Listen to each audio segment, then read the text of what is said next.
మనకి ఈ విదేశాలకు సంబంధించినటువంటి ఫండింగ్ అంతా కూడా అంటే విదేశాల్లో అమెరికాలో జీతాలు తీసుకుంటే డాలర్లలో వస్తుంది. అదే సందర్భంలో యూరోపియన్ యూనియన్లో అయితే యూరోల్లో వస్తుంది. ఇట్లాగా డబ్బులు వస్తుంటాయి. ఇప్పుడు మనకి ఈ దుబాయ్లో తీసుకుంటే దిర్హాముల్లో వస్తుంది. అదే కువైట్లో అయితే దీరామ్స్లో వస్తుంది. ఈ దీనార్లలో ఈ దీనార్కి సంబంధించి ఒక దీనార్ వచ్చేటప్పటికి 297 రూపాయలు ఇండియన్ కరెన్సీలో. అంటే మన దేశంలో అంటే ప్రపంచంలోనే అత్యధిక వాల్యుబుల్ వాళ్ళకి సంబంధించినటువంటి ఈ దీనార్ అనేటటువంటి 297 రూపాయలు. ఒక అమ్మాయి ఇప్పుడు తాజాగా కువైట్ వెళ్ళింది.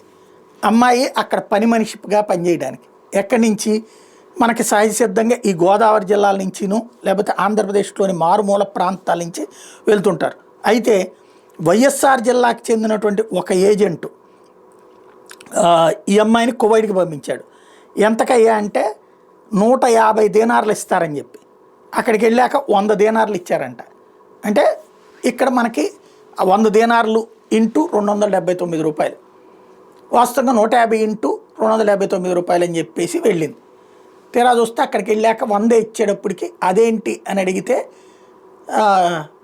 ఆ యజమానులు కొట్టారు.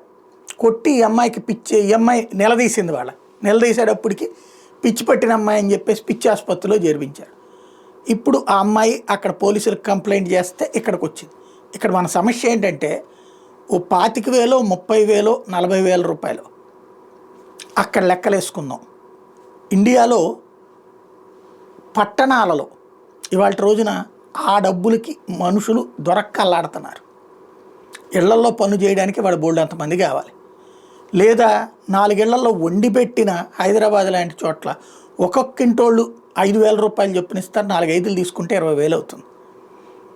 అదే సందర్భంలో పని చేసుకున్న 5,000 రూపాయలకి తక్కువ రావట్లేదు. చేసుకుంటే హైదరాబాద్ లాంటి చోట్ల చేసుకుంటే, బెంగళూరు లాంటి చోట్ల చేసుకుంటే, ఈవెన్ విజయవాడ లాంటి చోట్ల చేసుకున్నా కూడా 3-4 వేలకు తక్కువ ఎవరు దొరకట్లేదు. అసలు 3-4 వేలకు దొరకట్లా విజయవాడ, గుంటూరు లాంటి చోట్ల. మనిషికి ఇంత అని చెప్పి చేస్తున్నారు. అట్లా కాకుండా ఇంటికి ఇంత అని చెప్పి తీసుకున్నా వస్తుంది. కానీ అట్లాంటి పరిస్థితులలో వీళ్ళు వాడరు.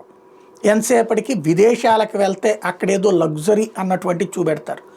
అక్కడ పని మనిషిని మనల్ని ఎవరు తక్కువ చూడరు. ఆ ఇంట్లో వరకు అట్లుంటాం, బయటికి వెళ్తే మనం మహారాణులు మహారాజులు అన్నటువంటి. అక్కడికి వెళ్ళి ఎవరిని పలకరిస్తాం, ఏం చేస్తాం అక్కడ. బట్ అక్కడ ఇంకా ఓ రకంగా బానిస బతుకులు బతకాలి. ఇక్కడ మన ఇళ్లలో దర్జాగా మన దగ్గర పని చేసేటప్పుడు కూడా సగర్వంగా పని చేసుకోవచ్చు. అక్కడ అట్లాగా తల వంచుకు బతకాలి.